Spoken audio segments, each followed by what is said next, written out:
Hello everyone, good afternoon সবাইকে। আরেকটি ব্লগে সবাইকে স্বাগতম। তো দেখো, আমি বাড়িতে গিয়েছিলাম, সেখানে একটা ভিডিও ক্লিপ নেওয়া রয়েছে।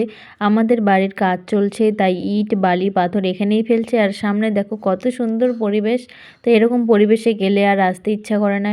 ভীষণ সবুজ প্রকৃতি পরিবেশ, আর ভিডিও করার জন্য পারফেক্ট, তাই না? খুব সুন্দর পরিবেশ।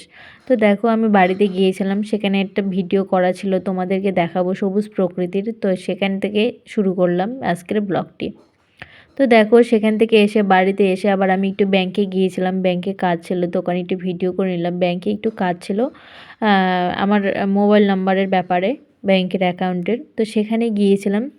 সেখানে গিয়ে তো একটু ভিডিও করে নিলাম, একটু মজা করছিলাম ছেলের সঙ্গে। তো ভীষণই ভালো লাগলো। তো আমার ছেলের হচ্ছে বার্থডে, লক্ষ্মী পূজার পরের দিন, মানে মঙ্গলবার হচ্ছে বার্থডে আসছে। তো দেখো, এই ভিডিওটি তোমাদের সঙ্গে শেয়ার করব আমি। এই বার্থডেতে আমার ছেলের মানে বার্থডে, তো ওই বছর একটা ও ঘট কিনেছে, সেখানে মানে কত টাকা জমিয়েছে সেটাই তোমাদের আমি বলবো। তো ওকে বলা হয়েছিল তুই এই ঘটে টাকা রাখবি, আর যেটা টাকা জমবে এটা সবই তোর জিনিসে কেনা হবে, মানে জন্মদিনের দিন ভাঙানো হবে। তো দেখো, আমরা ঘরটা ভাঙছিলাম আর কি। ভাঙানোর পরে টাকাগুলো গুনছি, তবে সেরকম টাকা হয়নি। জানোই তো, বাচ্চা মানুষ 10 টাকা 5 টাকা পায়, যা পায় ওখানে রেখে দিয়েছিল, সেই টাকাটাই আর কি জমছে। আর ওর বাবা কিছু দিয়েছিল, সেই টাকাটাই জমেছে।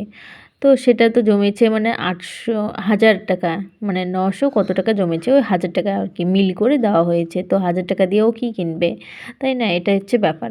তো ও এরকম জিনিস চাচ্ছে, তো সেটা তো দেওয়া মানে দেবে না আর কি। ও যাচ্ছে মানে ঘড়ি, আর হচ্ছে ঘড়িগুলো, যেগুলো আর কি মোবাইলের কাজ হয় না, ওই ঘড়িগুলো চাচ্ছে। তো ওই ঘড়িগুলো তো দেওয়া হবে না, কারণ অত টাকা দিয়ে কিনে বেকার নষ্ট করানো না। আর বাচ্চাদের ওগুলো দিতেও হয় না, তাই না? তো দেখি কি করা যায়। তো এটাই তোমাদের সঙ্গে আমি শেয়ার করলাম। তো কেমন লাগলো অবশ্যই